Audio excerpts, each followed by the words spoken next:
Assalamualaikum warahmatullahi wabarakatuh.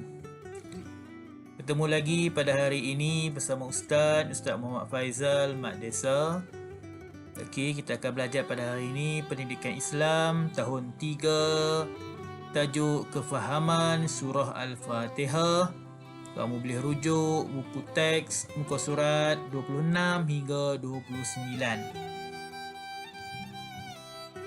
Baik, unit 5 dalam buku teks kamu, unit 5, tajuk Kefahaman Surah Al-Fatihah.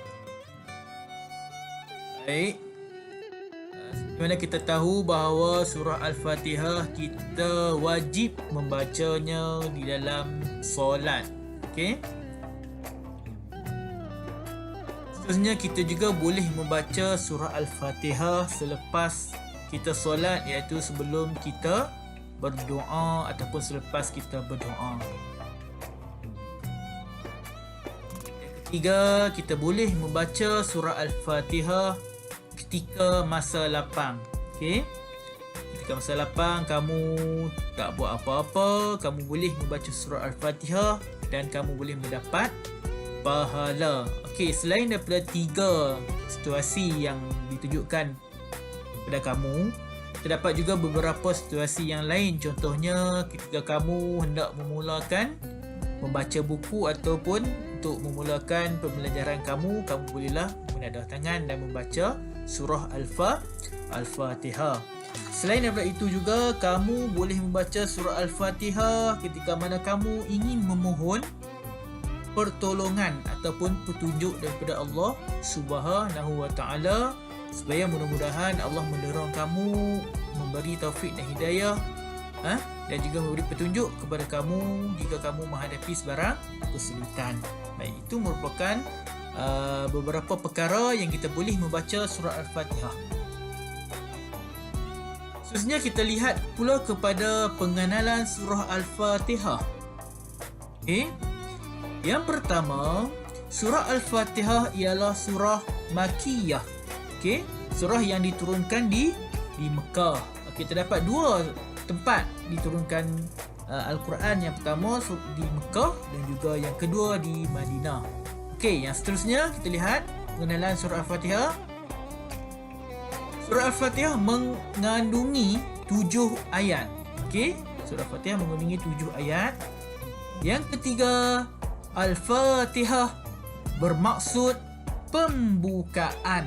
Okey, bermaksud pembukaan. Okey, seterusnya yang keempat, Al-Fatihah juga dikenali sebagai Ummul Kitab. Sebab apa surah Al-Fatihah dikenali sebagai Ummul Kitab? Sebab surah Al-Fatihah berada di permulaan, di awal surah, di awal Al-Quran, iaitu surah Al-Fatihah. Terusnya, seperti mana kita tahu bahawa membaca surah Al-Fatihah merupakan kewajipan kita untuk membacanya di dalam solat sehari semalam. Bermakna kita membaca surah ini sebanyak 17 kali. Allah mewajibkan kita membaca surah ini sebanyak 17 kali. Kita baca ketika mana? Ketika kita menunaikan solat. Okey? Seterusnya kita lihat pula kepada, kita masuk kepada latihan pengukuhan kamu. Okey? Okey, kalau kamu lihat kepada nyatakan situasi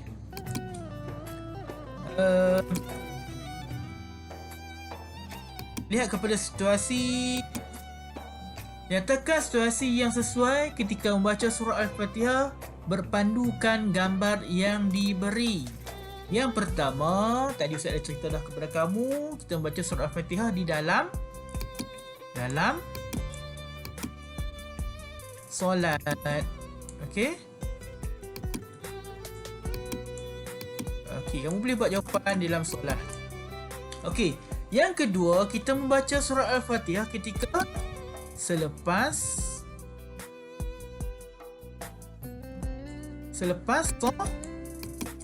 solat. Okey. Lepas solat kita membaca surah Al-Fatihah. Yang ketiga, memohon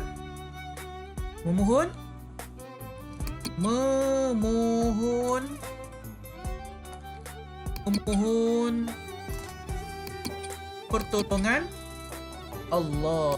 Pertolongan Allah.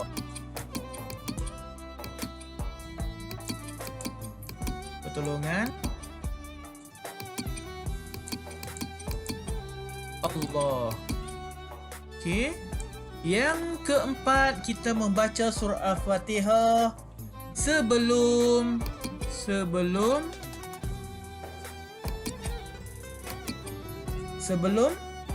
belajar.